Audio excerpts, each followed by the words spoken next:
muy amenazados.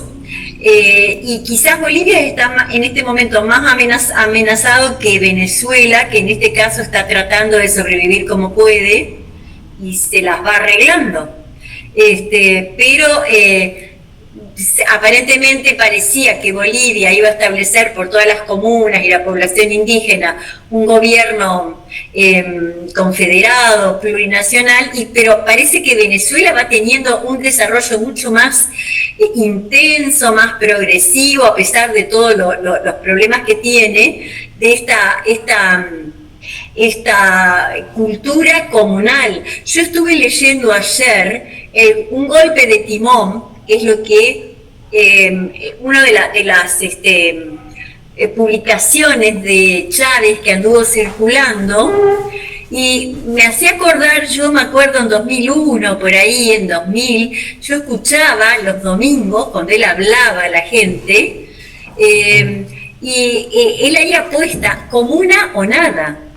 Entonces un poco esta cuestión de que es el desarrollo comunal, el que cada sector tenga, o cada región o territorio tenga su producción, tenga su abastecimiento, es la única manera de poder abrirse desde lo material, de este principio material de Dussel, de lograr la alimentación y de reproducir la vida en ese primer principio material de los imperios. Bien, ahí tenemos, ahí Lina, Chávez, pero espera un poquito, sí, que termino esto. Chávez le dice a los que están reunidos con él, bueno, fulanito y menganito, a ver, ¿por qué no se van a dormir a la comuna tal y pasan 3 días? ¿Por qué no, yo no puedo ir? ¿Por qué no van ustedes ahí y pasan 3 días? Porque hay que estar ahí, hay que estar con la gente en la comuna, a ver qué pasa con el agua, a ver qué pasa con tal cosa. Y yo creo que esa es la manera de desfetichizar el poder y de empezar a establecer una democracia participativa y más directa. Perfecto. Quería tomar lo tuyo, Lina, porque me parece fundamental, porque lo que plantea Dussel, ¿no?, con respecto a los poderes institucionales, ¿no es cierto? Tenemos el poder ejecutivo, el poder legislativo, el poder judicial, legislativo y, se me fue uno. Bueno, los 3 poderes, y dice, falta un 4º poder. ¿Qué es el que tiene Venezuela? Claro, el poder ciudadano. El poder ciudadano, el poder popular, ¿no es cierto? El pueblo compartiendo como la dirección de la dirección o la conducción de un país, ¿no? Entonces, ahora, para eso hay que armar una idea, que los pobladores tengan idea de que ellos pueden opinar, de que ellos pueden hacer, de que ellos pueden participar. Que esto acá no existe, ¿no es cierto? Acá, por ejemplo, ayer en Concordia murió en la calle de Frío un hombre. Y están todos callados. Me parece que en torno a eso habría que armar más revuelo y ver qué pasa en este municipio, cómo va a morir un hombre de frío en la calle. Eso no puede suceder. Exacto. Entonces murieron 3, en la capital murieron 3 ayer. Claro, y bueno, si empezamos a contar en la Argentina tiene que haber muerto varios, porque se están en un pico de frío, totalmente. Me parece que es importante el empezar a decir, a poder investigar qué pasó, que no tenía dónde ir a comer o a dormir, a protegerse, y quizá la forma de que no se fetichice el poder, que ahí lo dice Dussel, es que las personas, los pobladores, empiecen a no dejar que el poder se fetichice. Bueno, tenemos, han levantado la mano, creo que Mízar, después Patricia y después Armando, creo que en ese orden están. Sí. Mízar. Bueno, vuelvo a saludar porque entró más gente. Estoy haciendo la cena. Siempre quiero entrar y no puedo. Y hoy que no estoy trabajando, bueno, estoy haciendo cosas en casa, trabajo no remunerado. Bien. Bueno, y nada, en realidad entiendo que lo que hay que problematizar también es la idea de poder. O sea, nos podemos relacionar solamente o podemos generar estructuras de convivencia solamente basadas en el poder. Tiene que existir el poder. Mi vivencia, yo vengo leyendo bastante sobre feminismo, ¿no? Y esta cuestión de la visualización de las estructuras patriarcales, y entiendo que, por ejemplo, muchos de los reclamos, esto que decía recién Lina, que el reclamo popular genuino, que sale de las entrañas, muta, porque la misma estructura de poder la toma, que es una de las capacidades del neoliberalismo, ¿no? Toma esa reivindicación y la mete dentro de las estructuras de poder, y hay un silenciamiento. Y a veces encontrás, por ejemplo, líderes de las izquierdas, de Sudamérica, yo concretamente vivo en Uruguay, que uno a veces escucha el discurso y no sabés ni de qué palo viene, porque ha mutado también su discurso. Ese discurso que tal vez era más radical y era la defensa y qué sé yo, con el correr del tiempo y por el ingreso de muchas fuerzas de izquierda al poder, han mutado. Entonces, yo lo que me planteo es, no podríamos pensar, más allá del fetiche, de poder organizarnos desde otras estructuras, que no impliquen la jerarquización de poder y la delegación, digamos, de esas atribuciones que nos compete por ser en otras personas, ¿no? Yo realmente me pasa eso, que yo, por ejemplo, me choca mucho la visión de democracia que existe hoy por hoy, al entender que yo necesito que me representen, ¿no? Yo entiendo que puedo defender mi postura y mis ideas, y realmente no necesito representantes. Y tampoco esa cuestión de fortalecer la estructura del poder. Bueno, Misa, un segundo, te interrumpo ahí, pero para continuar con lo que estás diciendo vos, para abrir el debate, porque tocamos el cuarto poder que plantea Lina, y ahora el concepto de representación, que para mí es fundamental, acuerdo totalmente con lo que vos decís, me parece fundamental y lo toca Dussel. Entonces, el papel de representación, porque Dussel dice, por ejemplo, la democracia directa, radical, no es posible, dice, y el anarquismo tampoco. Él habla de una articulación entre la democracia representativa y la participativa, de algún lado ahí, ¿no? Pero bueno, entonces tenemos el concepto de representación, que tiene mucho que ver como bien dice Misar, es decir, ¿por qué tenemos que estar solamente, tener acto político en el voto para que después los representantes durante varios años mantengan, ¿no es cierto?, y administren en los sillones de sus lugares, administren el poder? Bueno, ahí está la cuestión. Me parece un lindo debate, porque Dussel lo pone como que no es viable eso, ¿no? Que es un imposible. Aunque después Dussel dice que la política es casualmente buscar lo imposible. Entonces, bueno, pero ahí estamos, ¿no? Para poner las cartas en la mesa, de alguna forma. Bien. A ver si te parece, Roberto, que vayas, las personas que levantaron la mano van planteando y después se hace como un redondeo. Sí, por eso estoy poniendo los puntos que están saliendo como importantes. Cuarto poder, representación, corrupción, esos puntos, ¿no? Para tener la lógica. Lo que dijo Misar es formas de poder, me da la sensación. Cuestionar el tema del poder, las formas del poder. Claro, pero ella dice el concepto de representación, que ella no quiere ser representada o algo así, ¿no es cierto? Se cuestiona la cuestión de la representación. Pero bueno, no importa, lo ponemos para abrir el debate nada más. Representación, cuarto poder, fetichismo del poder, democracia, Estado e instituciones. Por ahí va la cosa. ¿Quién más? Había otra persona. Patricia. Hola, ¿qué tal? Hola. Sí, yo estuve escuchando más o menos los aportes y sobre todo el contexto actual, ¿no? Me parece que trayendo así una línea histórica, nosotros tenemos experiencia en Latinoamérica y la dejamos pasar desde Chávez. Cuando Chávez jura su presidencia, verdaderamente yo lloraba a mares porque no podía creer por lo que estaba jurando. Pero después con el tiempo, esa falta de diagnóstico crítico nos llevó a pretender transformar Venezuela o cualquier otro país para ser Cuba en 1 año, en 2 años, en 3 años, no sé. Y me parece que acá los intelectuales, que mucho debaten y mucho discuten, no estuvieron a la altura.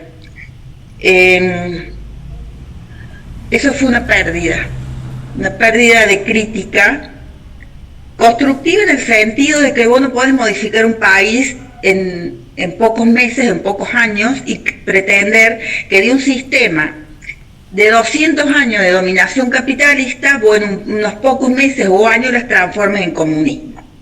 Eso me parece una violencia también social, porque la gente no tiene ni tiempo, ni cognición, ni educación para procesarlo. Entonces, evidentemente, se defiende, que es lo que pasó en mucho tiempo en Venezuela y sigue pasando. Ese me parece un punto crítico, nodal. Y después otro tiempo crítico, nodal, que dejamos pasar fue justamente el tiempo de Chávez, Cristina, Lula, Correa, todos en Latinoamérica unidos, para poder haber hecho o un ejército de liberación latinoamericana, onda cascos azules, no es que sea desde la violencia, pero sí de protección, y hacer un mercado común latinoamericano, porque estaban todas las condiciones dadas, inclusive se habló de un banco, ¿no? Porque a mí me parece, yo tengo esta sensación, sobre todo del progresismo y del marxismo, de creer que alguna vez vamos a ser Cuba.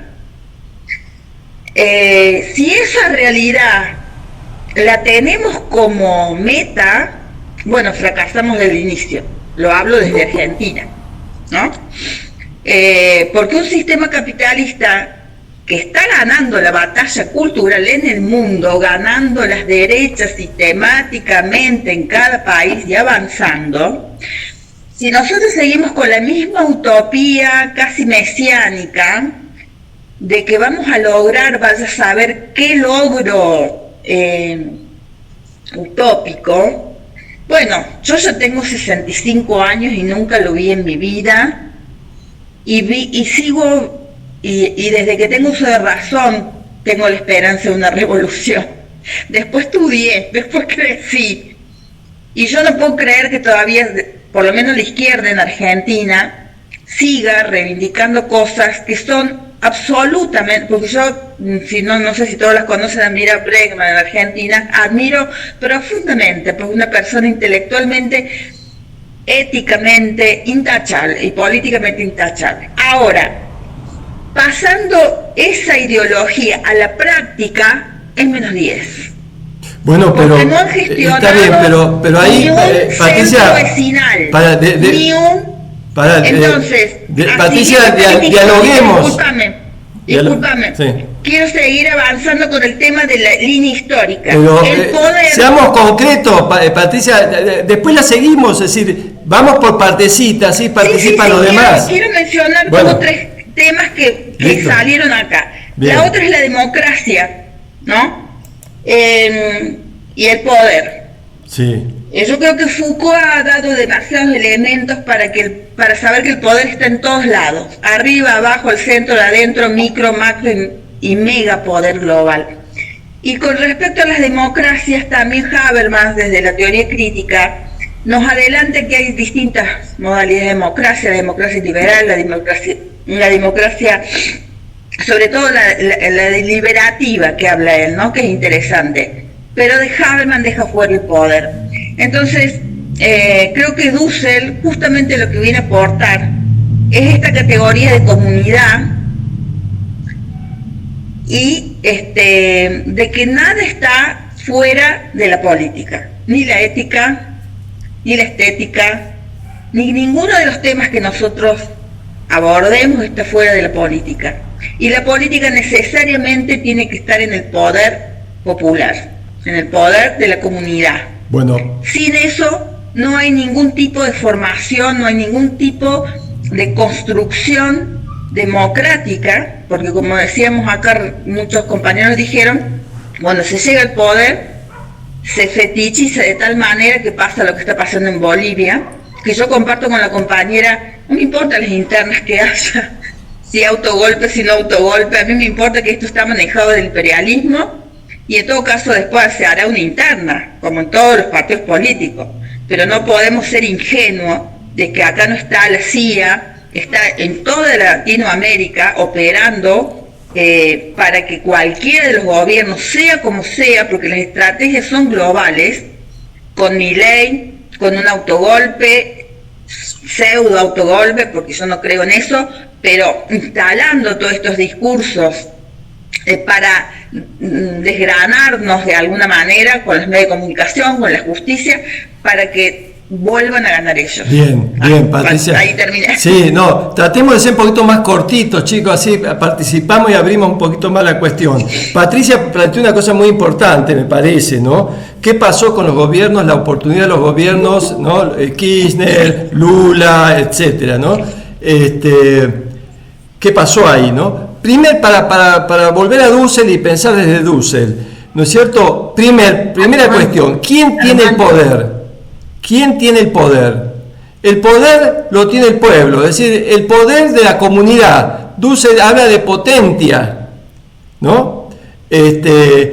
Y ese poder que está virtual, porque el poder de la comunidad hace un pasaje, porque no hay política sin institucionalización. Ese es un elemento importante.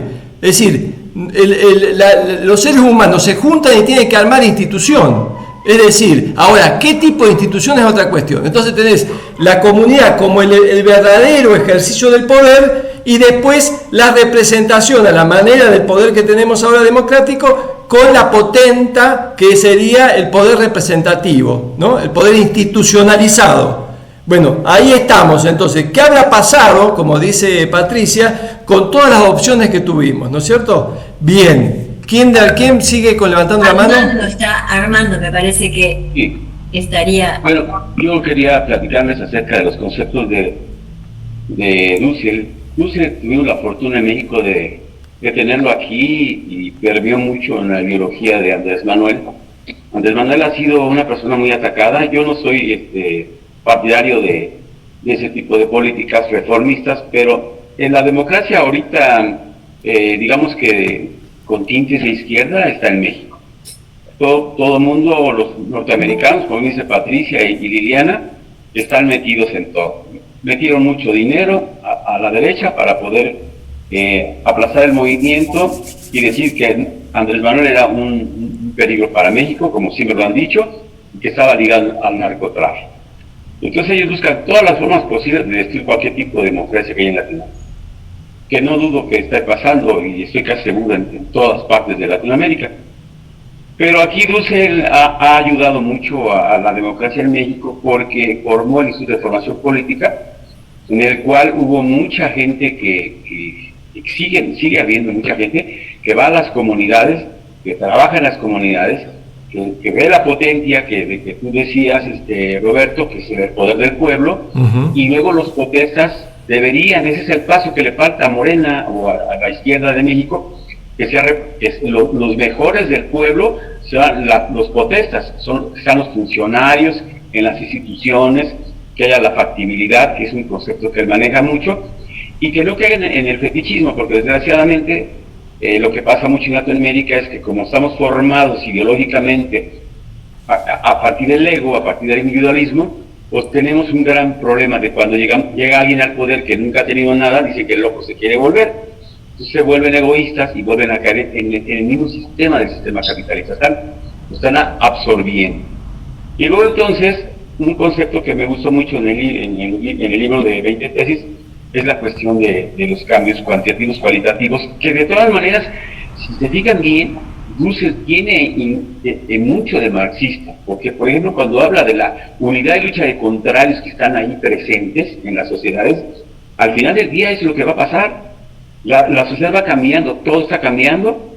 Lo que podemos aumentar ahora es con lo del rizoma. Entonces como que se abren otros panoramas, otras ventanas para los movimientos de micropolítica y de macropolítica.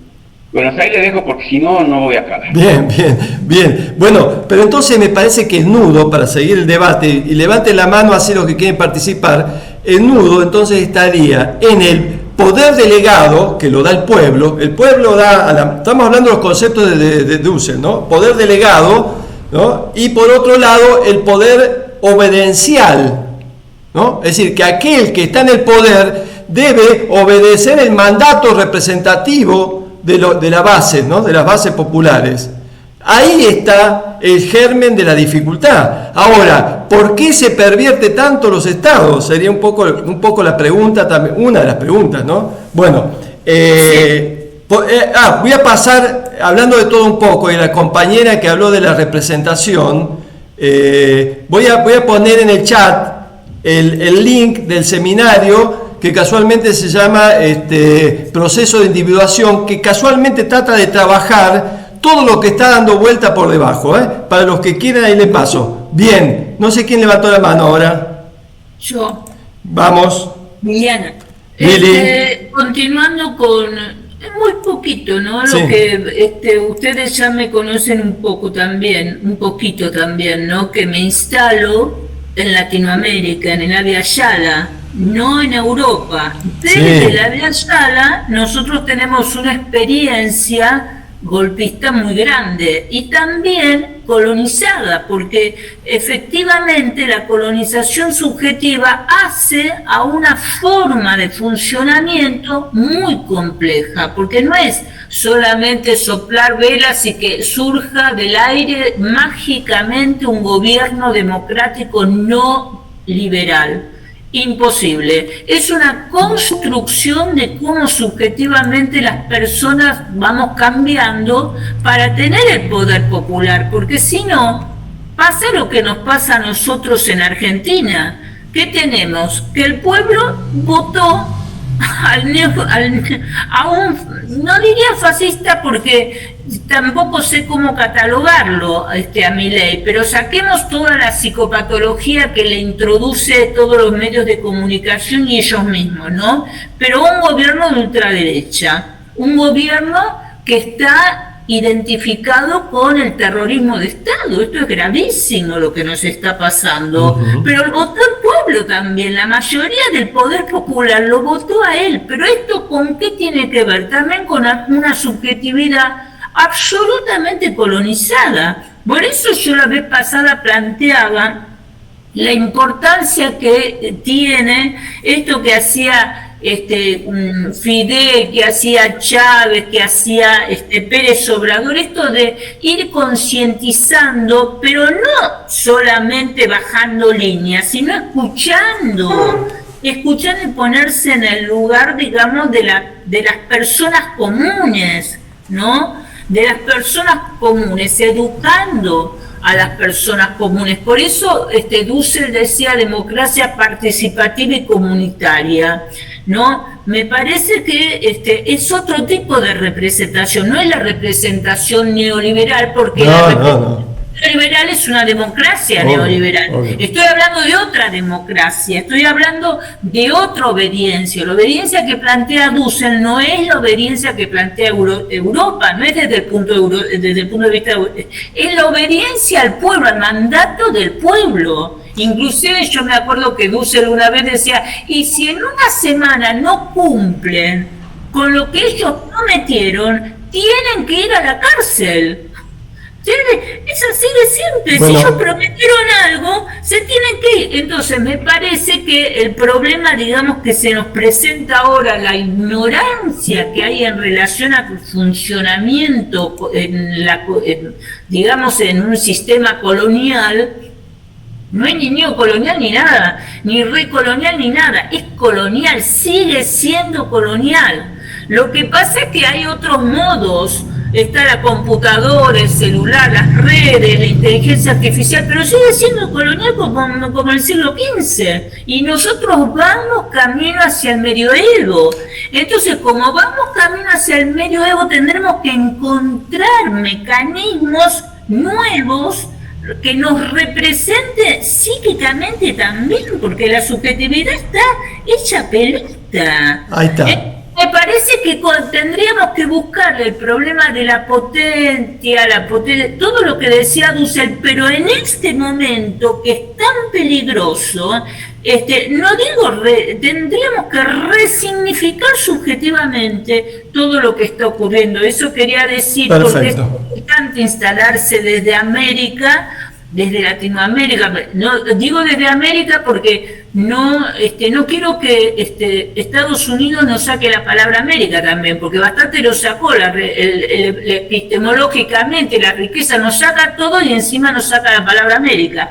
Pero dentro de la de Ayala nos sacó hasta las significaciones populares, ¿no? Esto es lo que quería decir. Bien. ¿No? Tomando lo que tú dices, Liliana, me parece bárbaro, están surgiendo los conceptos. Surgió el concepto de pueblo, ¿no? Entonces, Dussel me parece que es muy específico en ese sentido, ¿no? ¿Qué es el pueblo? ¿Y qué papel político e histórico tiene el pueblo? Esa es una pregunta fundamental. El pueblo está constituido, para Dussel, por lo menos como la fuerza del pueblo, la fuerza del pueblo que puede llevar a una política futura, ¿no? No al devenir de los movimientos, ¿no? Representativos, etc. El pueblo en su propia gestión, un pueblo que interviene en los momentos de crisis. Los momentos de crisis donde hay una unificación de los diversos movimientos comunales en un movimiento común, global o general, ¿no es cierto?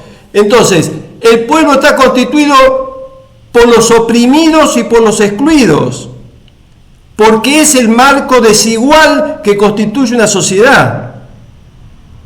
Me parece que ese es un elemento importante para tener en cuenta, ¿no? Porque está muy bien, pero acá hay gente, porque dice también, ¿cuál es la tendencia de una sociedad? La tendencia es a la voluntad de vivir, la propia voluntad de existencia, de poder vivir. Y entre los oprimidos y los excluidos está fagocitada esa posibilidad de vida, ¿no? Me parece que eso es muy importante. Entonces, en la constitución de las instituciones, y está el otro elemento que traemos, la institución, el Estado y sus instituciones, ¿en qué modo logran representar realmente las posibilidades de los oprimidos y los excluidos, que son los que van a hacer los cambios históricos? Son los que van a hacer los cambios históricos. Bien, creo, Lina. Sí, acá hay varios puntos, ¿no? A mí me parece que cuando hablamos de democracia, por ahí conviene especificar. Una cosa es la democracia liberal que surge de la Revolución Francesa, esto de la fraternidad, la libertad, la fraternidad, y otra cosa es la democracia directa, porque la democracia neoliberal habla de representaciones indirectas y en realidad no tiene fundamentos tan democráticos. Se trastoca la palabra democracia, porque además si surge de la democracia griega dejaba fuera a las mujeres en el gineceo, a los esclavos, a los que no formaban parte de la ciudad. Entonces era una democracia de los hombres instruidos, de una cierta casta de hombres, Entonces, esa democracia en realidad no es una democracia popular, no es el concepto de democracia que nosotros podemos tender. La democracia a la que podemos tender es esta, en donde el poder está en el pueblo, pero como hay que organizar ese poder, entonces se organiza en pequeños grupos, en pequeñas comunas, que a su vez eligen a otros representantes, y esos a su vez se confederan en un organismo un poco mayor. Pero estas democracias parten de la idea de un poder relacional, pero no de dominación, porque el poder, como decía Nissan, decía cuestionar la idea de poder. Después, Patricia dijo que es cierto, Foucault dice que el poder no se tiene, el poder se ejercita, el poder es una relación, está entramado en todos los intersticios de la sociedad. Entonces, ese poder relacional en estas democracias directas se va ejerciendo en forma de red, de tejido, no es vertical. Entonces, en estas democracias directas, con ese poder entretejido rotativo, y que además tampoco los representantes tienen que tener un dinero o un sueldo que va más allá de lo que percibe el resto de la gente. Tienen que vivir con todos los demás. Porque si no están esas prebendas económicas, no sé si va a haber tantos candidatos a tomar el poder, ¿no? O sea que eso evitaría este fetichismo del poder. Lo mismo que la rotación. La rotación es muy importante. Entonces, por un lado, dos conceptos de democracia, por otro lado, este concepto de poder como poder no de dominación, sino de protección, poder de crecimiento, de que crezca el otro, de que crezca el que no tiene, de que crezca el que está débil. Entonces, este es un poco, son dos conceptos que son muy importantes. Yo diría que ese sería el funcionamiento en este entramado de estas comunas que se van como armando en representaciones de municipios y a la vez de una confederación. Pero para que se pueda esto, la población tiene que tener la idea de que yo soy si tú eres, que somos un nosotros, que romper con este individualismo y pensar en que se trabaja todos juntos, que todos pueden aportar verdades. Por eso cuando decía, no me acuerdo, el compañero que saludamos al principio con Roberto, sí. ¿Dónde está? Todos sabemos algo. El pueblo sabe, como decía Telma Cabrera, ella sabe, ahí está, decía Marcelo. Bueno, Telma Cabrera, ella decía, yo no fui hasta la escuela primaria y era candidata en una comuna, dice, yo sé cómo ayudar, porque yo manejo mi casa. Entonces yo de lo cotidiano sé. Y entonces el pueblo sabe, hay que escuchar, y lo que decía Liliana, poder ir a las comunas, poder hablar, poder escuchar lo que plantea la gente. Y que dar la idea de que no sabe el representante, sabe la gente. Claro. Andar obedeciendo. Claro. Pero fíjate, Lina, fíjate. Que la gente sabe que quiere el agua, que quiere la tierra, los alimentos. Pero fíjate qué interesante, porque ahí algo está pasando entre esa gente que sabe y que quiere ejercitar su poder comunal, etcétera. Algo está pasando en el encadenamiento representacional de abajo hacia arriba, que algo está comenzando a fallar, ¿no es cierto? En la cadena representativa. Ahora, es fundamental dar la palabra y que la gente vea que no hay ningún misterio, las cosas son de la vida práctica. Pero me parece que un concepto interesante, no un concepto, una idea interesante de Dussel, que me parece, para no dejarlo tan estático a Dussel solamente en un concepto representacional, que no dice poco, porque es totalmente criticable, pero él dice también que con la participación esas representaciones institucionalizadas tienen que ir mutando y tienen que ir cayendo las viejas formas instituidas para ir creando nuevas formas institucionalizadas que estén a favor de la verdadera democracia, que es satisfacer, digamos, el bienestar del pueblo, el bienestar de la sociedad en general. ¿No es Que cierto? Roberto, que en Dussel, en la tesis 19 y la tesis 20, la 18, la 19 y 20 son Claro, fabulosas. claro, ahí está, porque es En la la... 19 él habla de un cambio del poder judicial. Claro. Que los representantes del pueblo tienen que estar al lado del juez para establecer esa aplicación de las leyes. Entonces, Bueno, eso es lo que está haciendo México. total, claro, pero yo creo que esto tenemos que hacer llegar esto a la gente, que la gente entienda esto explicado fácilmente, porque es una riqueza impresionante, pero claro, queda en sectores más bien como un poco más ilustrados, entre comillas. Por eso Dussel Sí, habla la de comunidad conciencia, que se niega. por eso Dussel habla de toma de conciencia del pueblo, de un en sí para un para sí, y ese para sí tiene que hacerlo en forma institucionalizada, ¿no? Me parece interesante. Bueno, Sí, el tema que es que esa conciencia académica, la gente común no la tiene. no, Dussel habla de conciencia Cuando Dussel habla popular. de comunidad, está hablando no de una comunidad en abstracto. Claro. Está hablando del centro vecinal, Claro. de un centro cultural, de una asamblea barrial, y que eso se puede ir acrecentando en la medida de lo posible, pero que nosotros, no me quiero llamar intelectual, pero los que manejamos algún otro tipo de conceptos más abstractos o más intelectuales, sepamos poder llegar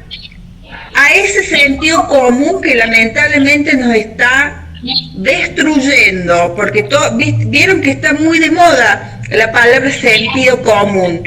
Bueno, ya lo dijeron muchos sociólogos, pero un argentino lo dijo claramente, que es Canclini, es el peor de los sentidos, porque es el superficial, porque es el que no piensa, porque es el que se consume rápidamente.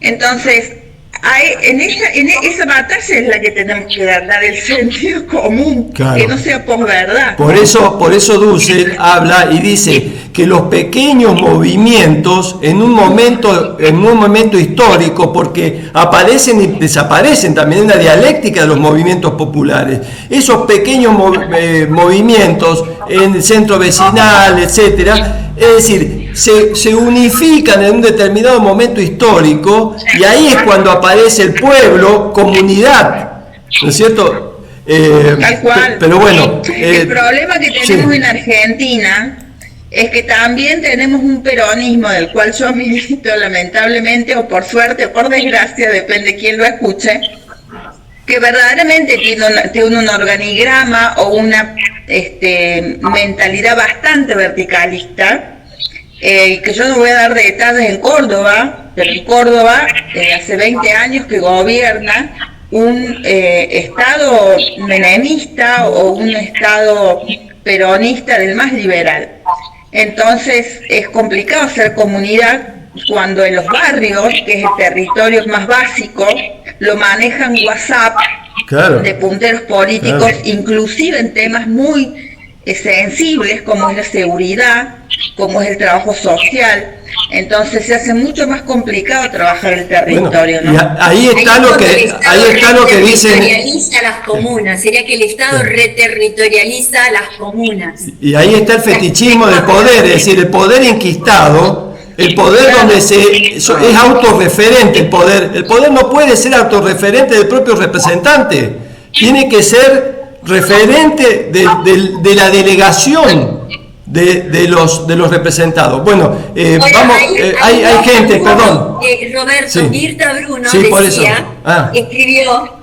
Mirta Bruno escribió que tendríamos que reformar la Constitución, ¿sí? Para poder armar estos poderes más equilibrados, y este cuarto poder, porque también está en Venezuela, y que lo dice Dussel también, está el poder electoral, para que las elecciones también estén fiscalizadas Totalmente. por el pueblo. Totalmente. Perdón, no sé quién sigue, pues hay varias manos levantadas. Perdón, Lina. Agrego esto Sí. y pasamos ahí que está Patricia Freddy. Hay muchos. En las comunas o en los movimientos, es importante que haya, aparte de la cuestión en sí por lo que se movilizan, como una especie de obligatoriedad y compromiso, porque si no, actúan cuando las cosas están más graves, pero después se disuelve. No hay una obligatoriedad o un compromiso de cada uno. Bien, bien. No sé quién sigue. Freddy Alca puede ser, no sé, estoy perdido acá. Freddy. Pero Freddy Alca. Ya, ¿cómo están, compañeros? Buenas noches. ¿Qué tal? Lo que me parece es que también los oprimidos, el pueblo, como se señala, también son manipulados para sostener el poder, ¿no? El poder neoliberal, ¿no? O sea, no solamente, si bien es cierto, los oprimidos también juegan el rol fundamental de liberar o producir cambios históricos. Sin embargo, también son mediatizados y manipulados para conservar las reglas de juego del sistema, ¿no? Entonces, eso habría que pensarlo, porque si bien no estamos entendiendo o no se está comprendiendo desde qué factor se empieza a mediatizar la vida misma para sostener este estilo de vida que llevamos dentro del neoliberalismo y en toda América, ¿no? Porque me parece que prácticamente ese es el punto, ¿no? Un segundo punto yo quisiera dar a entender que el poder, si bien es cierto, es en abstracto, sigue siendo una idea, pero el poder en la práctica se manifiesta quién tiene el dinero y quién tiene la violencia, ¿no? O sea, por ejemplo, en la élite peruana se calcula, por ejemplo, de una élite que tiene, por ejemplo, unas 3, 4 estadios llenos de dinero, ¿no? Entonces ellos tienen una capacidad de influencia para que no es un individuo común que gana pues un sueldo mínimo, ¿no? Y sin embargo ellos también tienen la capacidad de influir militarmente a través de una constitución, a través de las armas, a través de las balas, para sostener su sistema, en este caso el sistema económico que ellos quieren mantener, ¿no? Y recuérdense que se manipula al oprimido para poder sostener justamente el sistema, ¿no? Así por en Argentina vemos pues también personas que no son de nada clase media, pero también están apoyando a Milei, ¿no? Por ejemplo, ¿no? Claro, pero también lo manipula la izquierda institucionalizada también, ojo, ¿eh? Bueno, Gerardo está golpeando ahí la puerta para hablar. ¿Sí? Vamos, Gerardo. Perdón, me agarraron comiendo. Tanto que dice, quiere hablar. Voy a hablar antes de que, bueno. ¿Tienen algún micrófono abierto? ¿Tienen algún micrófono abierto que se escucha tantas voces? Armando, ahí está. Están hablando todos. Vamos, Gerardo. Micrófonos abiertos, digo. Gerardo. Bueno, a ver, una serie de palabras que me llaman mucho la atención y me sacan un poquito de onda, la palabra conciencia. La palabra conciencia no se entiende por sí sola. Se tiene que hacer un proceso de reflexión y tener claridad de dónde demonios estoy ubicado. Si no entiendo el momento, las circunstancias, el contexto, entonces difícilmente voy a adquirir una conciencia de lo que está pasando, una conciencia de mí mismo sobre la realidad.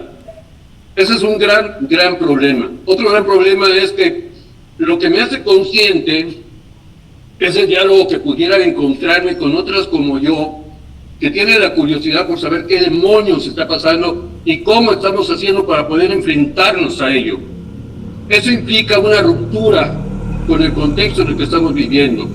Eso significa adquirir una locura por la vida, y eso implica una posibilidad de decisión, una decisión que implica no seguir las reglas del juego establecidas por el sistema.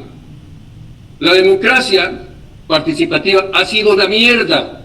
¿Por qué? Porque se ha instalado desde los orígenes del capitalismo con libertad, igualdad y fraternidad, basura que no existe. Basura que no existe. Y simplemente los abanderados de ese capitalismo, todas las grandes empresas transnacionales, financieras, de todo tipo, y el pueblo que desde los orígenes de la civilización se ha visto sometido a esa situación. Seguimos siendo dependientes del poder y nos han metido en la cabeza que tenemos la posibilidad de adquirir poder, pero calladito te ves más bonito. El poder es que tú obedezcas a la máxima que es el poder, y el poder está en el Estado, está en las instituciones. Perdón, si yo voy a tomar una decisión que rompa con todo eso, me vale un cacahuate de las instituciones, y voy a construir algo totalmente diferente que tenga que ver con esa democracia representativa, que a quien está representando con tus estupideces de partidos políticos es a las grandes empresas transnacionales, que son los que están como diputados, senadores y presidentes de la República. No existe ni derecha ni izquierda, todas son la misma mierda. Entonces, ¿cuál sería el instrumento democrático que podríamos lograr para abrir esta concha? Se llama democracia participativa. Referéndum, plebiscito, consulta, son instrumentos que puede tener la sociedad si asume independiente y autónomamente el Estado, y tiene la capacidad, porque el Estado se lo permite, para poder generar una postura que cuestione y que critique al Estado. No estoy de acuerdo con tu pinche consulta del trenecito Maya. No estoy de acuerdo con tu consulta porque es simplemente una pinche trampa para hacernos creer que lo que tú digas de esa consulta que tú impusiste se lleve a cabo y nos haga creer que fue una consulta de diálogo con la sociedad. Entonces, perdón que hable de esta locura, pero es que me tiene inflamado toda esta situación. Muy inflamado. Me parece que la palabra comunidad tiene una gran riqueza, no solamente por lo que lo dice Dussel, sino que es lo contrario a esta sociedad que está en crisis. Y una comunidad existe independientemente de la sociedad. Así ha sido el zapatismo y han sido así los pueblos de todo este continente de Aquiayala, que representan todos los pueblos desde Canadá hasta la Punta del Fuego. Así que ahí está, de alguna manera, las voces que tenemos que escuchar, que debemos de escuchar si queremos romper con nuestra inercia, que creer que esa conciencia que nos dice Pepe Grillo, que es una pendejada de Walt Disney, que no es verdad, porque esa vocecita simplemente es la que nos hemos, aprendido desde Walt Disney, haciéndonos creer que esa moral que nos dice ese pinche grillo de mierda es lo que tenemos que seguir para ser parte del sistema. Eso se llama moral, no se llama ética. Y la ética, como dice Enrique Dussel, es algo que tenemos que asumir reflexiva y críticamente, y implica una ruptura porque justicia y libertad, igualdad, el que no haya racismo, eso es parte de esa ruptura que tenemos que alcanzar, y que solamente a través de la ética, una ética reflexiva y crítica del orden natural del que se ha creado todo. Y eso es algo que es el primer paso y el más importante que tenemos que hacer. Y, sí. no lo hemos hecho. Y sí. Seguimos creyendo en las bondades del sistema, creyendo que simplemente vamos a votar por la izquierda. ¿Qué izquierda? Peronista, la de la Morena, que por cierto, pues también se la creyó Dussel. Pero Dussel no es el dirigente de Morena.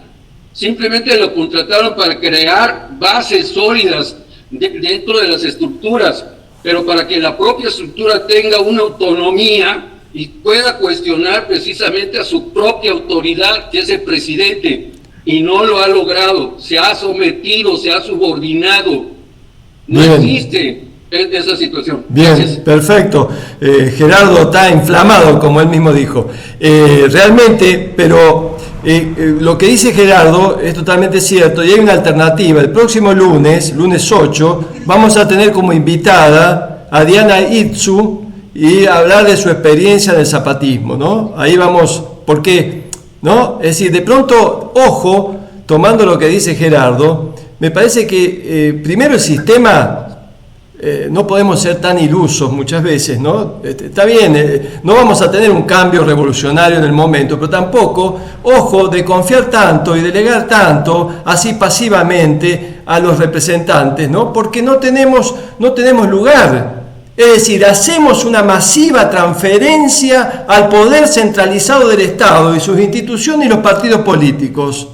Y después nos rebelamos cuando tenemos que ir a los 4 o 5 años o donde sea a votar, ¿no? Ese es el poder popular, reducido al sufragio, que también lo critica Dussel, ¿no? Como un elemento ahí medio nocivo, ¿no? Pero bueno, entonces, para dar la palabra no sé quién sigue, si Fede, Ruth o Luz. Fede Comunidades, dice. Luz también estaba por ahí. Comunidades. Bueno, Luz. Vamos por Luz, después por Ruth. Fede Comunidades. Y César. Bueno, pues a mí se me hace que este es un marasmo muy complicado, ¿no? Muy, muy complicado. No creo que todo lo que se ha estado aportando nos permita pensar en una especie de metodología para poder salir. Creo que lo que entonces tenemos que hacer es repensar, no sé, líneas, formas, indicadores que nos permitan concretar acciones. Hay muchas cosas, porque por ejemplo, esas comunas que ustedes están diciendo, aunque en el caso de México se hubiesen formado para el triunfo de Claudia Sheinbaum, si acaso se formaron, esas comunas están conviviendo con esquemas individualistas sumamente arraigados. Entonces lo que vemos en México es un individualismo marcado, y ese individualismo no nos va a llevar a ninguna parte. Entonces, creo que lo que se tiene que hacer es no perder de vista la praxis. Estas categorías conceptuales, solamente recrearlas, agarrarlas de la mano de la praxis, y ahí es donde creo que nos pueden dar otros elementos para la acción. Ahora, el tránsito entre ir a la comuna y llevarlo a los representantes, porque ha de haber esos representantes, ahí ya se diluye, se transforma y se configura otra cosa. Entonces creo que también es muy importante este asunto de la narrativa, buscar una narrativa que parta del principio del análisis de la praxis con categorías abstractas que sean necesarias, y esto nos requiere pensar en una nueva metodología. Bien, perfecto, totalmente de acuerdo. Bien, hay muchísimo para dar, pero bueno, no sé, Fede... Fede Comunidades. Sí, a ver, Fede. No sé quién es. Después Ruth, después César. Los que hablaron, y bajen la mano si realmente ya no quieren tomar la mano, y si no, manténganla y después vuelven a participar. Bueno, Fede. Gracias, buenas noches. Pues yo hablo aquí de lo que conocemos aquí en Colombia. Nosotros aquí tenemos un proceso muy largo desde 1850, de que, digamos, se ha tratado de que las comunidades tengan procesos de participación. Actualmente el actual gobierno está tratando de implementar algunos procesos, sin embargo ha sido, digamos, muy tortuoso. ¿Qué tenemos aquí por corrupción? Lo que dice Dussel, que hay dos tipos de corrupción. La corrupción que es la del poder delegado, la palabra que se usa, que es muy interesante, es la suplantación de la comunidad, que se da básicamente a través de los partidos, el ejército y el gobierno nacional. Y ese tipo de poder delegado ha estado instalado desde hace casi 200 años, con la Constitución, pero sin embargo hubo un proceso aquí en Colombia muy interesante en 1850, que fue el poder federativo del gobierno de José María Melo y José María Obando, que trataron de instalar un gobierno federal, tratando después de solucionar ese tema de gobiernos centralizados. La otro tipo de corrupción, que es la de la misma comunidad, cuando no utiliza sus formas de poder o de potencia. Son las dos formas de poder de corrupción. Entonces sería la corrupción del poder delegado y la corrupción de la misma comunidad que se ha acostumbrado a entregar el poder al poder delegado. Aquí, digamos, estamos trabajando desde las federaciones, aquí varios tipos de organizaciones comunitarias. Trabajamos las organizaciones comunales, las organizaciones de comunidades populares en los barrios populares, trabajamos las organizaciones campesinas, las organizaciones de indígenas, de afrodescendientes, todo esto es lo que llamamos pueblos. Que básicamente el pueblo se organiza principalmente a través de comunidades. No es la delegación en partidos, ni en ejércitos, ni en gobierno nacional, sino el gobierno en tres tipos de territorios, que nosotros los llamamos aquí las veredas, los corregimientos y los pueblos rurales.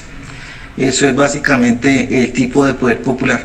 Más arriba de eso ya empieza el poder delegado, pero este poder delegado está cooptado aquí por la oligarquía a través de los partidos, los ejércitos y el gobierno nacional. Digamos que aquí se está trabajando desde hace muchos años. La última reforma que hubo interesante para avanzar en este poder popular o este poder de comunidades, la reforma que hubo hace más de un año aquí en Colombia para considerar al campesinado como sujeto de derechos, porque digamos que la Constitución colombiana trabaja los derechos individuales, no trabaja el tema de comunidades y los grupos que se utilizan aquí en la Constitución son lo que llaman grupos étnicos. No se reconocen los pueblos. Sin embargo, hay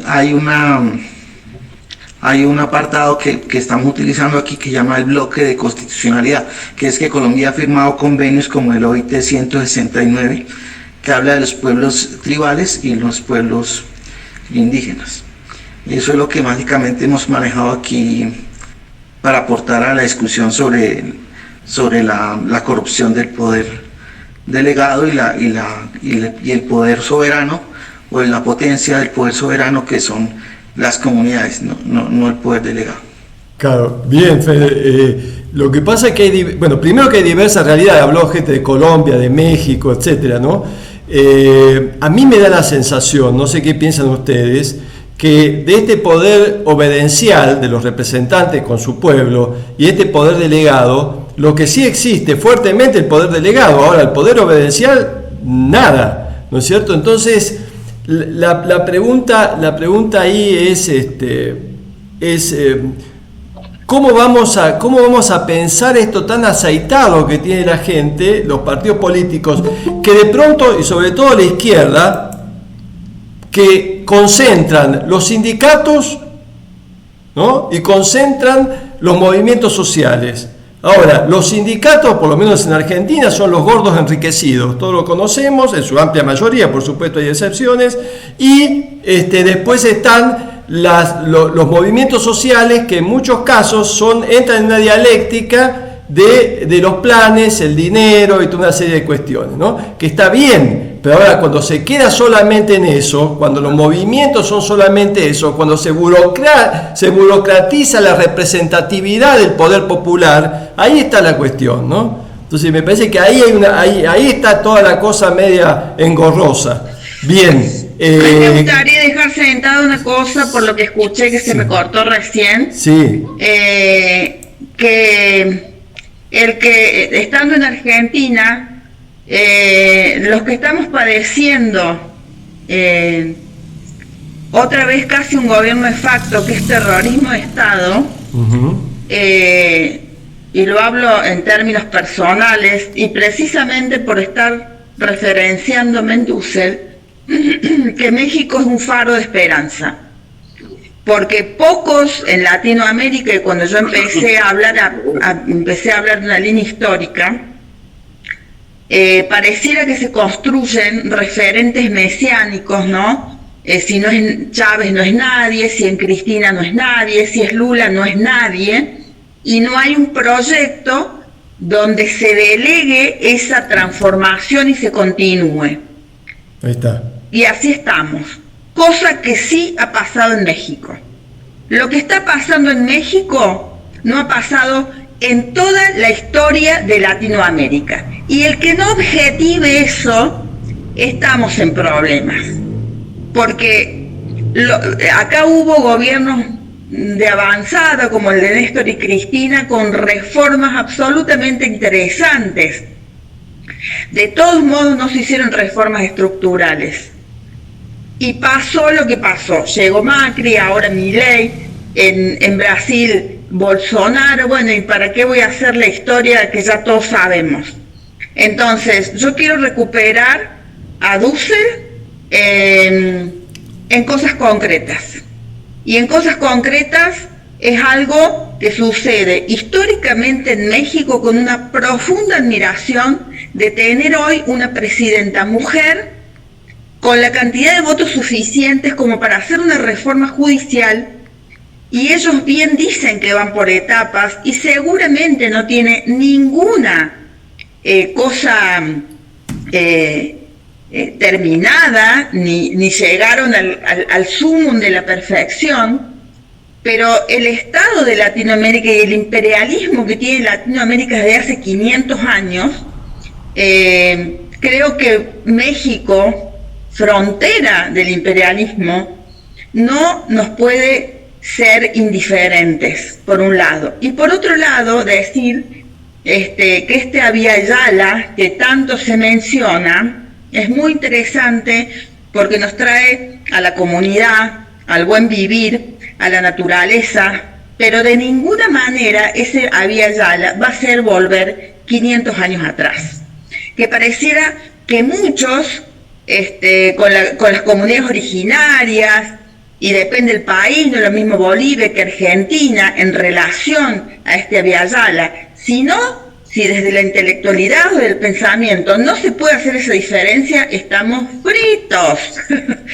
Entonces, yo veo muchos discursos fundamentalistas en el sentido de lo abstracto, ¿no? Pero cuando vamos a la práctica y al cotidiano de la gente que necesita trabajar, no tiene ninguna relación con todo lo que hablamos.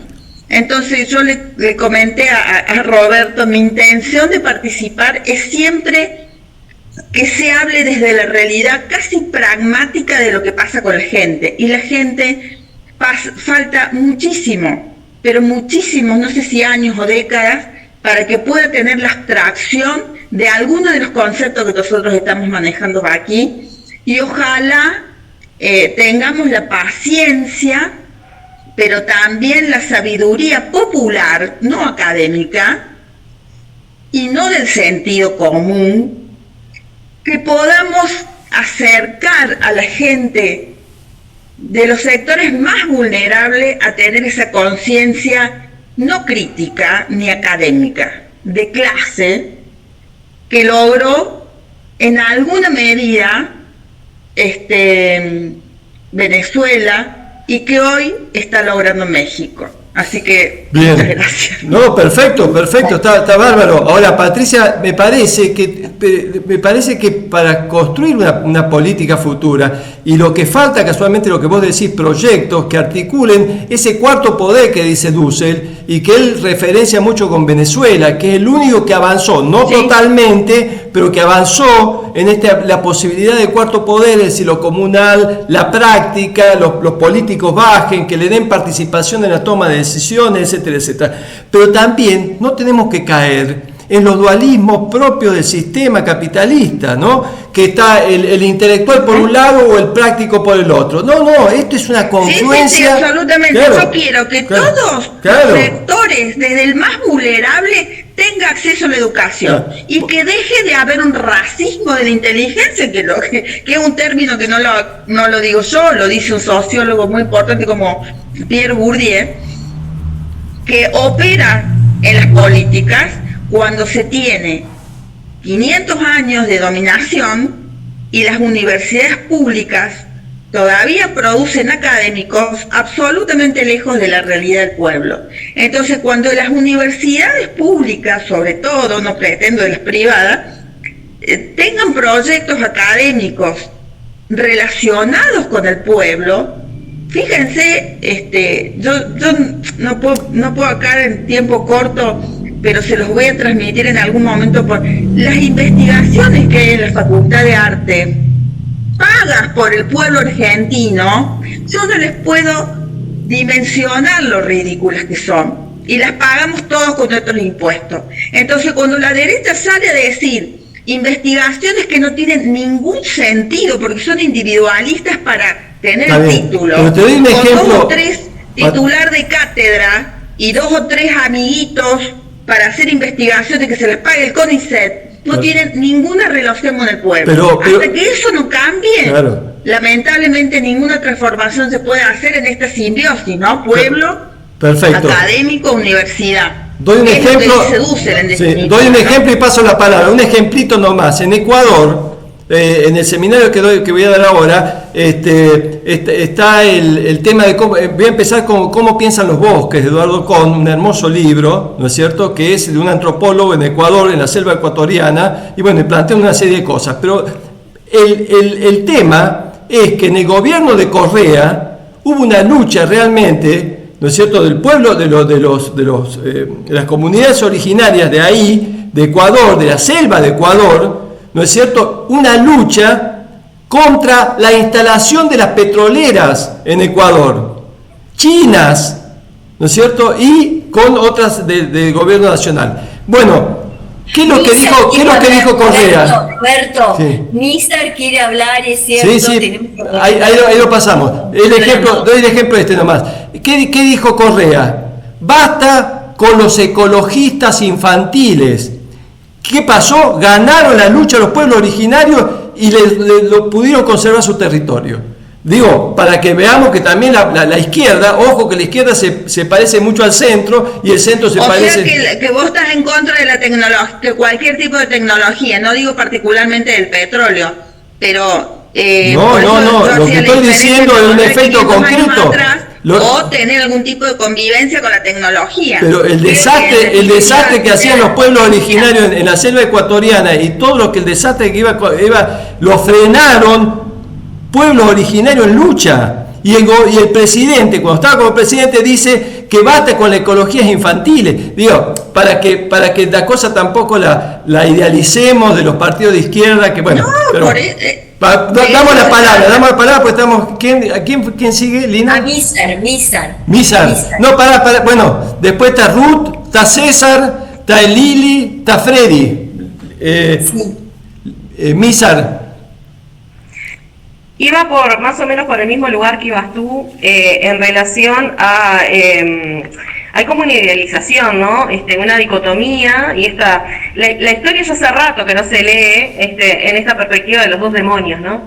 En realidad es mucho más complejo. También hay capacidad de agencia en los seres que habitan Abya-Yala, y muchas veces es que uno de los participantes anteriores mencionaba, hay una tranza, ¿no? Se tranza, se acuerda con el poder, las masas populares incluso. Así que primera cosa eso, o sea, no hay purismos, ¿no? O la maldad en la derecha y lo bueno está en la izquierda, eso ya hace rato que desde la historia, la interpretación histórica, que es a lo que me dedico, justamente no se interpreta la historia desde ese lugar.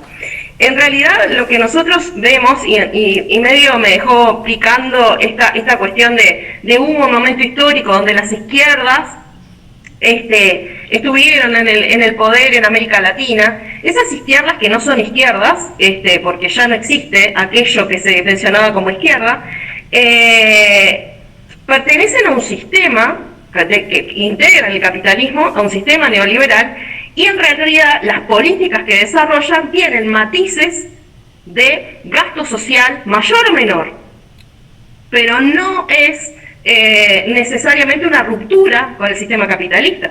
O sea, los gobiernos de Cristina, los gobiernos de Pepe Mujica, los gobiernos de Tabaré Vázquez acá en el Uruguay, los gobiernos de Lula, venden recursos naturales de los países, venden muchísimas de las cosas que nos interesan a nosotros como poblaciones.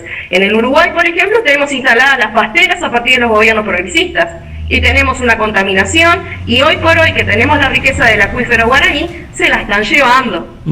Entonces, pensar que los gobiernos de izquierda, son algo diferente, no, son gobiernos neoliberales, gobiernos dentro de un capitalismo, que no hicieron ninguna modificación, como decía Patricia recién, de fondo. Le pusieron curitas a problemas sociales, pero no se hizo en ninguna situación modificaciones de fondo. Acá se llegó a decir que se iba a cambiar el ADN de la educación. Los lineamientos vinieron del FMI y la plata para hacer las reformas del sistema educativo, lo mismo que en el 2007 se hizo una reforma del sistema sanitario que también responde a alineamientos de organismos internacionales. Entonces, pensar que los gobiernos son autónomos, no. Los gobiernos responden al capital y no van a responder al menos como está planteada la estructura política, que justamente lo que hay es una malversación del concepto de política, porque no es el concepto griego de política lo que manejamos. Entonces, lo que hay no es una respuesta a las necesidades de las personas, en todo caso alguna cosa superficial, pero no a las de fondo, y no hay una participación genuina de las personas, de las poblaciones y de las comunidades. Muchas gracias. Bien, bien, bien. Bueno, ahí eso plantea, ¿no es cierto? Plantea una cuestión difícil, que son las izquierdas institucionalizadas que en última instancia entran en la lógica interna del Estado y las instituciones, porque tiene su lógica, no inventan nada nuevo, salvo algunos esfuerzos, por supuesto, los esfuerzos pueden ser válidos hasta cierto punto, pero se acaban, como que se debilitan y entran en el circuito. Entonces tenemos que están más atentos en las encuestas, están más atentos en si aumentan las dietas, están más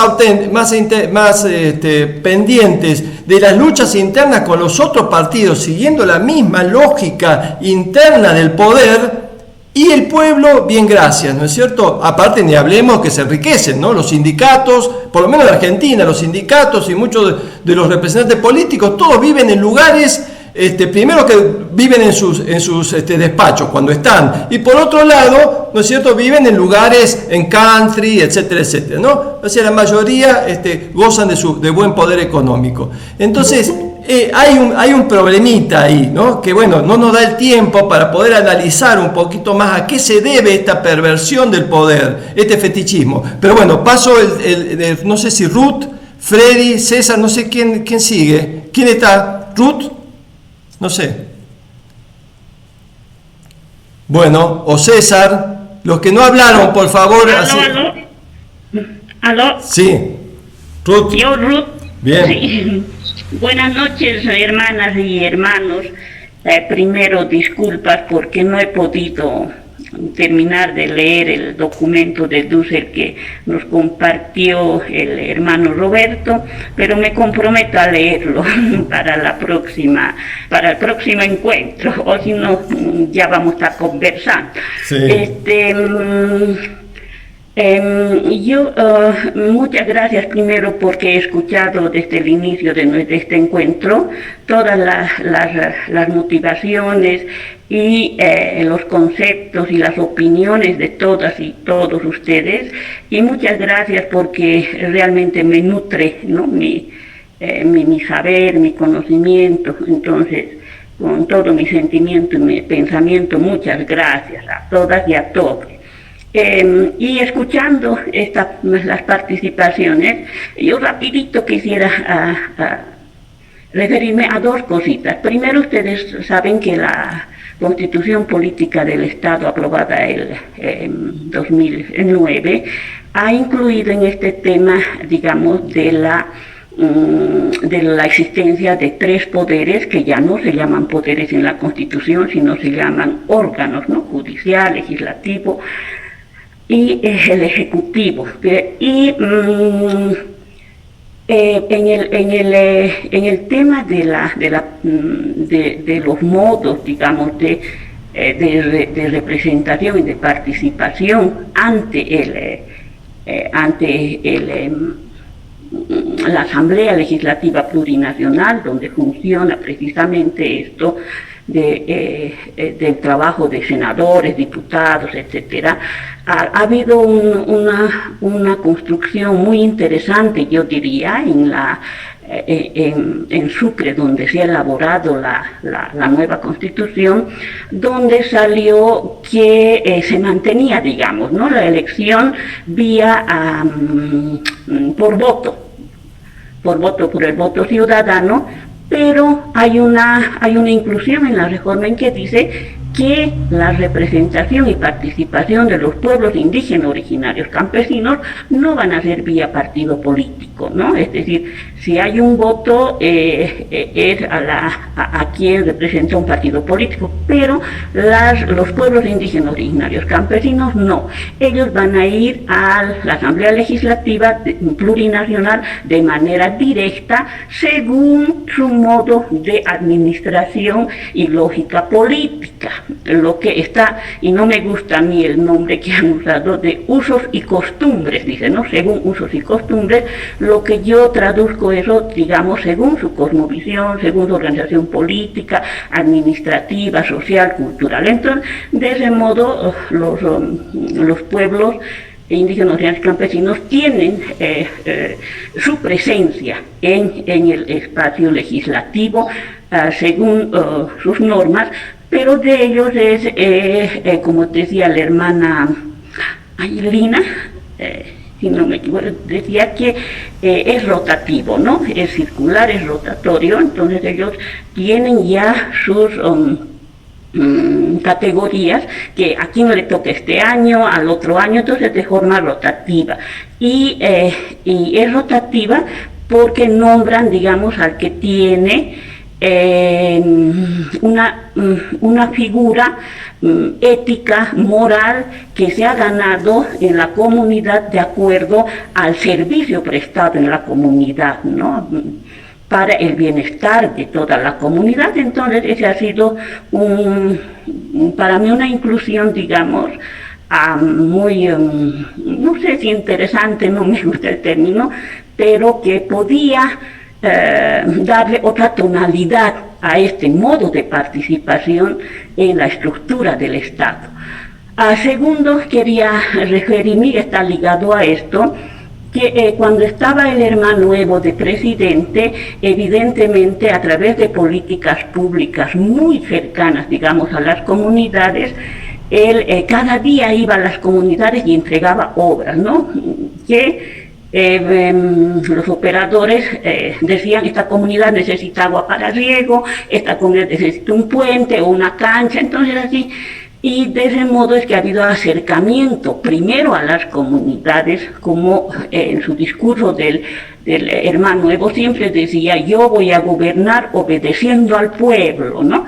Y le nombraba al hermano comandante Marcos de la comunidad zapatista. Entonces, bajo ese lema es que se intentaba llegar a las comunidades de esta manera. Pero yo aquí tengo mi preocupación y no sé si cabe en esta conversación, en este conversatorio que tenemos, no sé si cabe lo que les voy a decir, es que todas esas familias que, digamos, poco a poco han ido recibiendo obras, después bonos también, el hermano Evo ha creado varios bonos para niñas, para madres solteras, para adultos mayores, ¿no? Y también ha tenido, digamos, proyectos con comunidades que viven que están en la frontera. Entonces, yo he notado que esas familias que eran excluidas, que eran pobres, que no tenían, digamos, mecanismos de representación ni de participación en las estructuras del Estado, con el tiempo, estas personas, familias, dirigentes de las comunidades como en las ciudades de los barrios suburbanos, no me gusta decir mucho suburbanos, pero para que se den cuenta, han venido ya no a ser pobres, ¿no? Es decir, tomando como referencia, digamos, que ellos ya tenían un capital para tener un negocio, para tener una empresa, o para ser funcionario público o servidor público, se convirtieron en clase media. Y yo tengo la percepción que la clase media es la que fácilmente reproduce los mecanismos de, ¿cómo les puedo decir?, de asentamiento, no, sino de que el capitalismo se reproduzca y se asiente con más facilidad y con más profundidad, ¿no? Entonces, esa clase pobre que se ha convertido en clase media a través, digamos, de estas políticas públicas, como que ahora es una clase media que reproduce el capitalismo, ¿no? Reproduce tal vez con más facilidad que las élites, que las grandes empresas transnacionales, las agroindustriales en Santa Cruz. Creo que estas lo hacen con más facilidad. Entonces, no sé si cabe esta opinión en ese sentido, ¿no? ¿Qué hacemos con las comunidades, como ustedes decían, no solamente en el área rural, sino también urbanas, en el sindicato? El sindicato tiene, como el hermano Evo, ¿no? Después de originario ha pasado a ser sindicato en el Chapare, entonces ha tenido una formación política muy de izquierda, ¿no? Tal vez con un marxismo muy ortodoxo. Entonces, ¿qué hacemos con esa? Bueno, ahí Ruth, me parece que está bueno, porque primero hay intentos de generar algo desde el Estado con la participación popular, pero a veces se enquista y a veces genera otros efectos. Pero bueno, lo importante es que, porque lo que faltan son ideas, lo que faltan son procesos, lo que faltan son elementos que hagan de engranaje entre el poder popular y el Estado, ¿no es cierto? Según la mirada de Dussel. Bien. Y gracias, eso es todo. Bien. Ya, hermanas y hermanos. Bien, Ruth, hermoso. César, y después, César creo que no habló todavía. César. Sí, buenas noches. ¿Qué tal? Sí, quería simplemente traer a colación lo que había dicho la compañera Liliana, ¿no? Cuando recordó que si los funcionarios fallaban, deberían ir a la cárcel, ¿no? Esto, bueno, parafraseó lo que ya Dussel había señalado, y esto se condecía con el concepto del poder ético, ¿no? Entonces, escuchando a varias personas acá de varios lugares de Latinoamérica, creo que estamos haciendo una filosofía situada, y eso nos permite distanciarnos un poco de la filosofía occidental, por más occidentalizados que nos hayamos constituido, ¿no? Según nuestro proceso cultural, político también. Y esto también me permite hacer una observación, en todo caso rescatar, ¿no?, el concepto de poder ético, insisto, como el bien común, ¿no? Esta liberación de los oprimidos que señala Dussel. Y también diferenciar, como se había dicho anteriormente, del sentido común que tanto daño nos ha hecho, ¿no? Entonces, en ese sentido, me parece que el poder ético que postula Dussel es un poder que debe ser retomado y rescatado para poderlo entender, pero en estos tiempos, ¿no? Porque muy bien Dussel habla del dinamismo, ¿no?, que constituye la praxis, ¿no? Este poder también relacional, histórico, y que tiene que ver con el cambio de las circunstancias y los tiempos, ¿no?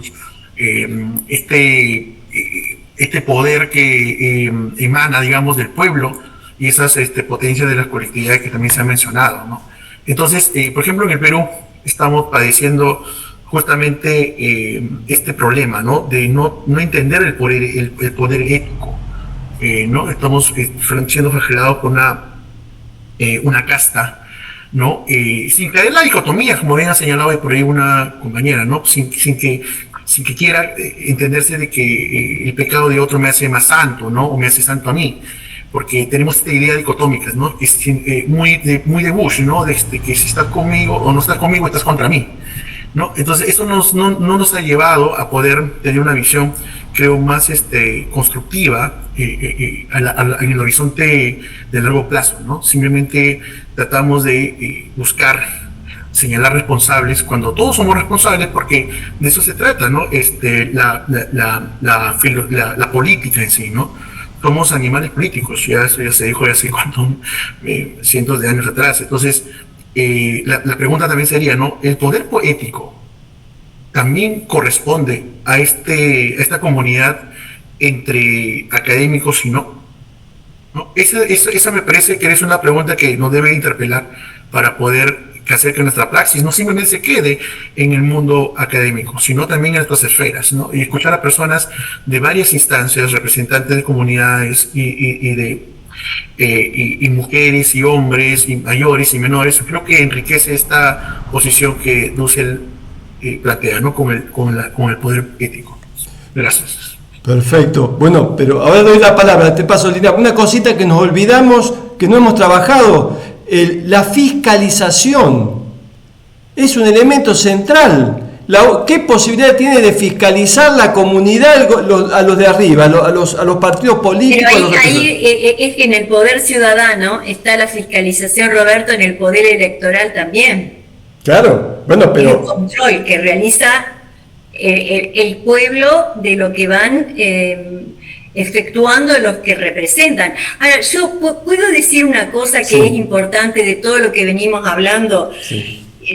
Hay un tema que es fundamental en la filosofía de la liberación y en esta imposibilidad de cambio, esta dificultad de poder lograr una representación no corrupta, no fetichizada, tiene que ver con esto que plantea Dussel cuando él empieza a hablar de una filosofía distinta a la de Europa. La filosofía de Europa toma una ontología y que él en un principio estudia a los filósofos clásicos, a Heidegger, hasta que se topa con Levinas. Y Levinas habla de el otro, el cara a cara con el otro y la alteridad. Yo me debo al otro y yo, cuando nazco, ya hay otro que me espera. A ese otro me tengo que dedicar a poder sostenerlo y la vida está en función de ese otro. Entonces, cuando él dice la filosofía o la revolución burguesa decía igualdad, Dussel va a decir alteridad. No somos todos iguales, somos todos distintos. Entonces hay que respetar al distinto. Cuando la revolución burguesa decía fraternidad, él va a decir solidaridad. Y cuando la revolución burguesa dice libertad, él va a decir liberación. Porque en realidad libertad es un término como libertad ¿de dónde? Liberación de la opresión, porque este otro, este alter, que es el oprimido, el marginado, lo que quiere es liberarse. Pero a mí me parece que lo importante acá para rescatar es esta idea de que existe un otro, porque si yo pienso que existe un otro, entonces ahí es donde el poder no va a ser corrupto, es un poder que va dirigido a un respeto hacia el otro, es básico esto. Pero me parece que eso es lo que caracteriza la filosofía de la liberación. Perfecto, totalmente. Aparte de lo que agrega de la materialidad del marxismo, de la teoría de la comunicación, cuando él estudia también que dialoga con Habermas y demás, pero sobre todo esto que existe un otro. ¿Cuál es ese otro? El que está más débil. Bueno, y él trabaja, Dussel, que hiciste muy bien en traerlo porque él hace una línea de análisis. Primero, que la totalidad cristiana, por ejemplo, ese Dios totalitario, ¿no? con el capitalismo, etcétera, etcétera, lo baja, ¿no? Esa totalidad la baja al sujeto. Pero el sujeto como totalidad cerrada también, ¿no? Esto cuando habla de lo visto, de lo mismo, de la unidad, ¿no? Del uno. Entonces Dussel dice, no, acá hay un otro del otro, es decir, un otro con minúscula, de ese otro absoluto como totalidad absoluta, no, hay una totalidad abierta donde incluye al otro y ahí aparece la solidaridad, aparece el afecto, aparece la presencia del otro, aparece lo comunal, ¿no? Claro, lo que pasa es que él se abre de la filosofía occidental del sujeto que tiene el cuerpo y el alma cartesiano. Claro, el binario, totalmente, sí, totalmente. Claro, o sea que porque el sujeto que tiene y el objeto, el sujeto va a querer dominar el objeto y no se trata de eso. el hombre domina a la mujer, el sujeto domina la tierra, él extrae todo lo que le puede extraer la riqueza. Entonces salir de ese binario y pasar a una integración, ¿no? Del cuerpo, la mente, la naturaleza, Totalmente. el humano y todas las otras existencias. Pero me parece que rescatar la alteridad es lo que el capitalismo no hace. Claro. El capitalismo mata al otro, el que es distinto está excluido. Porque el otro como totalidad, el otro como totalidad absoluta, no hay lugar para el otro con minúscula, no hay lugar para el sujeto otro, ¿me entendés? Claro, el otro con mayúscula sería el dominador. Claro, y entonces ahí está la igualdad a partir de un otro mayúscula que tiene la igualdad de todos, ¿no es cierto? No la alteridad como bien decís vos. Es decir, la alteridad aparece con el otro con minúscula, no ese absoluto, ni esa totalidad absoluta, sino una totalidad abierta. Claro, por eso me parece que este es importante. Aparte, se pueden incluir todos los marginados, y acá entran todos los feminismos que se pueden combinar con la teoría de Dussel. Y lo otro que quiero agregar, y ya termino, es que lo que yo veo que todos planteamos acá es cómo hacer para que cada persona por sí misma se dé cuenta que no es sin el otro, esto de la alteridad, y que solo trabajando con el otro, y que el otro sin ser su enemigo y ser su hermano, o como se quiera llamar, es la única manera de poder construir algo para la vida, ¿no? Totalmente. A mí me parece que ese sería un poco el resumen, y de poder hablar con cualquiera, con una mujer que está explotada, que no puede salir de las garras del machismo. Bueno, poder ayudarla a que se empodere, a que vea que puede, a que se puede unir con otras. Me parece que todo eso sirve. Es un trabajo en conjunto, es un trabajo de posicionar al de al lado y que tome fuerzas y salga adelante. Bien. Lo podemos hacer cada uno desde los lugares donde estamos, porque acá hablamos mucho, pero bueno, ¿cómo vamos a hacer? Acá yo tengo montones de cosas para hacer en este pueblo, por ejemplo, de poder armar un poco más de conciencia, un poco más de movimiento, que un poco de eso se trata, ¿no? Perfecto, perfecto. Se fue la compañía que había levantado la mano. Bueno, Freddy, Armando y Fede. Sí. Y vamos cerrando, pues ya. Ya, solamente para manifestarle, ¿no?, que lo necesario que es del poder, ¿no?, de la capacidad de afectar, ¿no?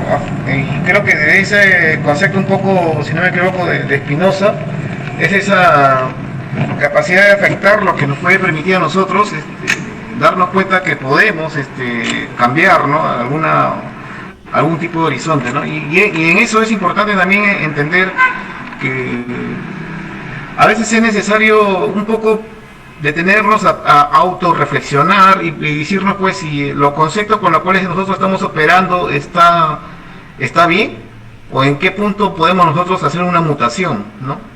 Y en ese punto de mutación no estaría bien preguntarse o poner una incisión ahí, decirse, ¿es necesario reinventar? Totalmente, Freddy. Se te cortó el audio. Es necesario reinventar el concepto de democracia, es necesario reinventar el concepto de poder, porque bueno, eso sería sobre todo, ¿no?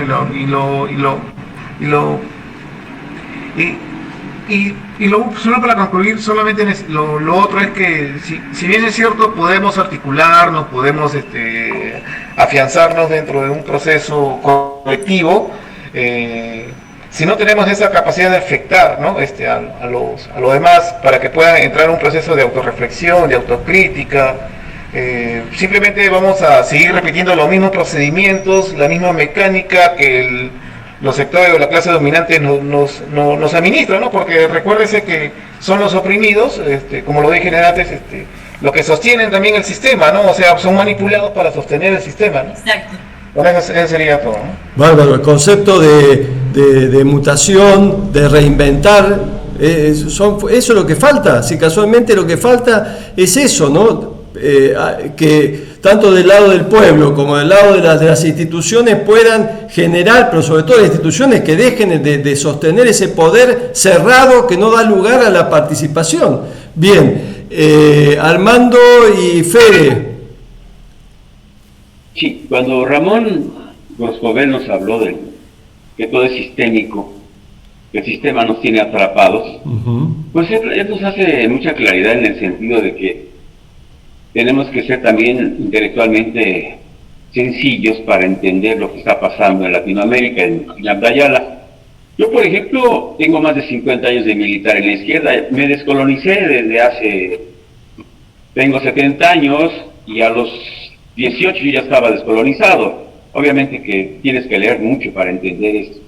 Desgraciadamente nosotros en la élite o la gente que pertenecía a las izquierdas mexicanas, pues somos a veces muy sectarios, ¿no?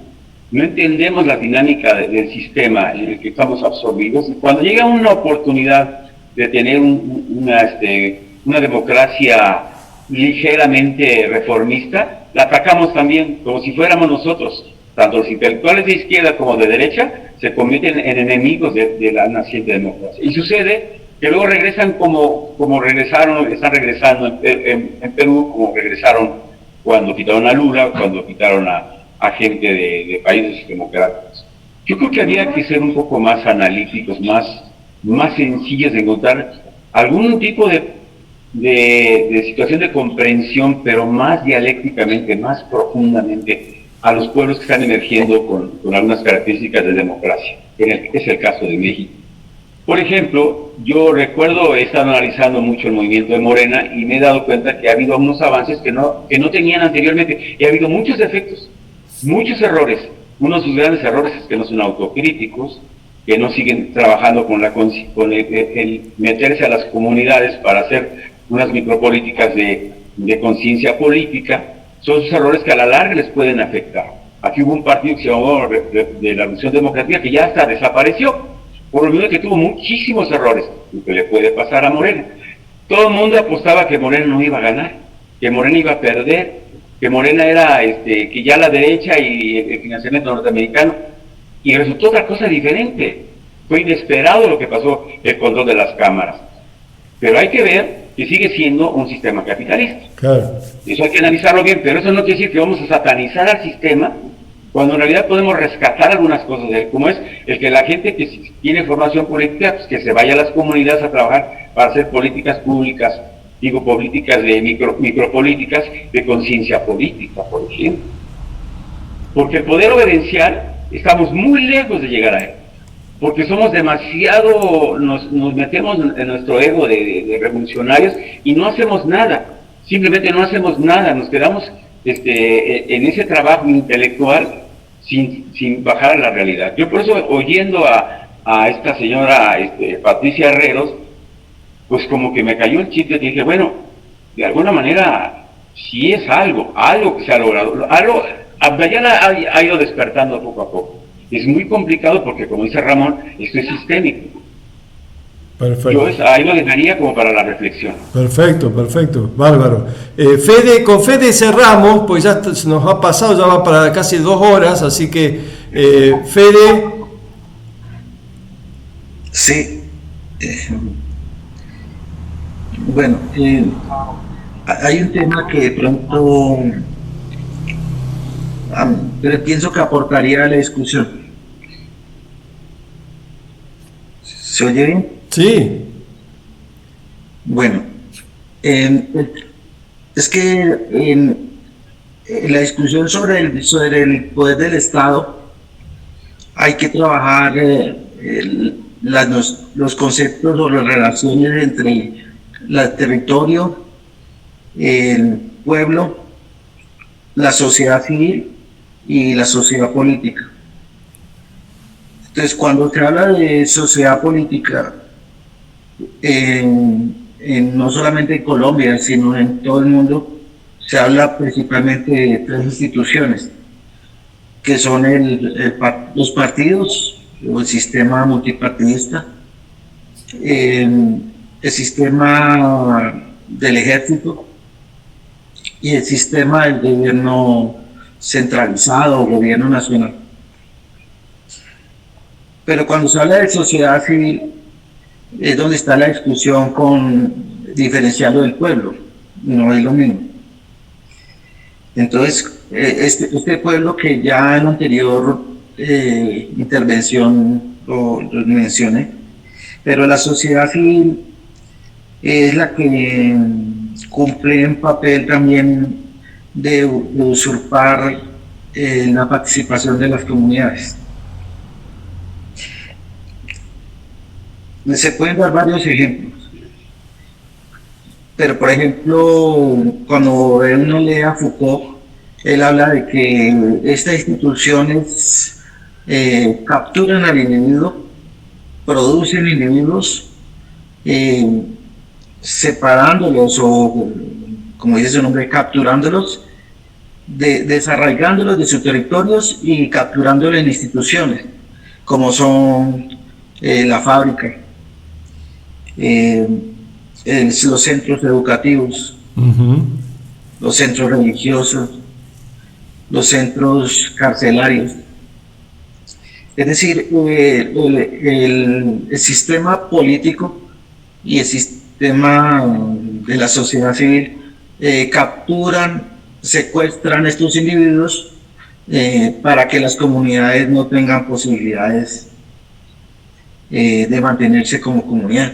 Entonces ahí es donde se habla de que la igualdad, pero entonces la igualdad, la fraternidad y la libertad, se habla de la igualdad de la sociedad civil, pero son individuos capturados, que son los que hablan de igualdad y libertad. Y Dussel habla, crean sus categorías, pero el pueblo no es sociedad civil, son comunidades, que principalmente son arraigadas en su territorio y en su cultura. Gracias. Bien, a mí me da la sensación, no sé cómo lo ven, que ahí te paso, Gerardo. Bueno, dale Gerardo, dale vos. Acá quedaron algunas cosas pendientes en la plática que hicieron hace rato. Miren, cada país tiene su propio proceso. Ese proceso le ha hecho posible que cada país seamos muy diferentes en nuestra manera de proceder política, económica y socialmente. No podemos tener como modelo, siendo un país que tiene una situación de crisis como la que está generando Milei, querer encontrar el modelo en un país que supone, porque no conoce la historia cómo llegó a ese momento, en el caso de México, porque para la gente que lo único que ve son lucecitas de bengala, procedente precisamente de lo que ha hecho el gobierno en cuanto estamos hablando de situaciones como el desarrollo, el progreso, o sea, términos economicistas que obviamente no tienen absolutamente nada que ver con la situación del pueblo. El pueblo vive total y absolutamente al margen del orden y del progreso. Siempre ha sido así. Y por lo tanto, México, aunque tenga el presidente que tenga, aunque tenga los números que tengan, la calidad de vida, esa nunca se toma en cuenta en términos económicos. Y es lo que marca y determina claramente la situación real, económica, política y socialmente de un país. Nosotros no vivimos en el cielo, vivimos en el pinche infierno. Este país desde hace muchos años, y todos los gobiernos han sido así, han llevado a cabo represiones, feminicidios, desapariciones. Es una gigantesca fosa. Y aquí han pasado también migrantes que también se han caído muertos en esta fosa, donde hay una presencia, una alianza estrecha y terrorífica entre Estados Unidos y México. Nosotros somos el patio trasero, y lo hemos sido históricamente y lo seguimos siendo, aunque hoy en día la situación parece ser mejor en términos cuantitativos, pero en términos cualitativos la situación de pobreza sigue creciendo. ¿Es popular Andrés Manuel? Bueno, la popularidad simplemente no se puede medir en términos simplemente electorales. Mi ley es popular también. Popular es un término que es simplemente panfletario. Claro, claro. Lo único que se busca es precisamente generar una imagen hacia afuera, porque es lo que más le importa al gobierno, hacia afuera sobre lo que es. Y se convierte precisamente a los ojos de las grandes empresas transnacionales y los grandes gobiernos de otro país, pues en el país más democrático. Lo cual a mí, discúlpeme, pero me chilla de coraje, porque no es así. Estamos hablando de que hay una gran cantidad de la población que está al margen de la democracia y que solamente lo usan, como dice Armando Acevedo, precisamente como elementos para que vayan a votar, como si fuera precisamente esa la posibilidad de cambio. Y no es cierto, no ha sido así, nunca ha sido así. Es una forma de manipulación que ejerce el poder político capitalista, neoliberal, fascista, porque obviamente también hay un elemento fundamental. Estamos hablando de militarización, y en la Constitución ya se ha determinado que también los militares tienen un poder real, factual, de facto, y tienen todo el poder hasta económico. Ahí está el Trenecito Maya, ¿quiénes lo están manejando? ¿Quiénes lo construyeron? Y además, ¿quiénes están generando precisamente, y eso lo vamos a ver la próxima semana, como dices, claro, sobre la situación de conflictos que siguen creciendo por la presencia de militares, narcos y grupos y grupos de la propia Guardia Nacional. Entonces, Gerardo, ahí Ernesto ahí dice popular publicitario. ¿No? Eso es equivalente, me parece muy bueno. Bueno, lo que me parece también que salir de la lógica, esta lógica política, ¿no? La lógica política que se viene reproduciendo, como se reprodujo el marxismo, ¿no? Con sus lógicas muy importantes, pero a la vez que cierra un montón de posibilidades. Me parece que inventar, cambiar, generar otra cuestión, meter otras. No puede ejercer la política su propia lógica, ¿no? que se muestra impotente. Tenemos que filtrar, meter ahí otras cuestiones, ¿no es cierto? Me parece que es para la política por venir. Bueno. Nada más un detalle que me faltó decir.